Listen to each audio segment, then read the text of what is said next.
भाई हाँ मतलब दुनिया भर के लोग के देखे जारी हाँ। फेसबुक, टिकटॉक, इंस्टाग्राम हाँ चार गोरी मतलब मदर्स डे के मतलब शुभकामना पोस्ट कैले। ए अब तोरा ना देखे जारी मतलब का है? जवान संभाल के बात कर। मदर्स डे पर फोटो पोस्ट कर दू ना, माही मेरी मंदिर, माही मेरी पूजा, कोई न दूजा। माने बेटा मेरा, माँ मेरा। फेसबुक में या टिकटॉक में पोस्ट करी, ओकरे मतारी रहले, दूसरा लोग के मतारी न रहले।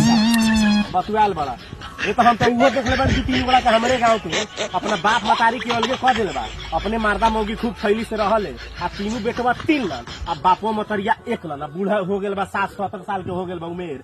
आ उहो पोस्ट करले रहे टिकटॉक में, फेसबुक में डालले रहे, माँ मेरी मंदिर, माँ मेरी पूजा, माँ से बढ़ के कोई न दूजा।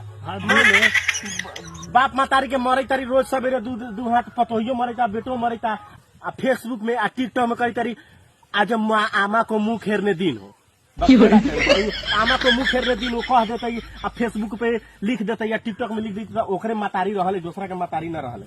पूछला से पूछले निमन हो गेल। हाँ बुझले है तो ना सुना देला, सोच कत जना पोस्ट कर। इतना लोग के मतारी न है, उ लोग काहे न पोस्ट कर बुझाई थे मैं मेरी मंदिर में ही पूजा, बुझाई थे ओकरे मतारी है, ओकरे बाप मतारी है ना। हमारा बात पूछा न करिए, अब फोटो टांग ले, मतारी बाप पूजा करी ले, दिल में पूजा करी।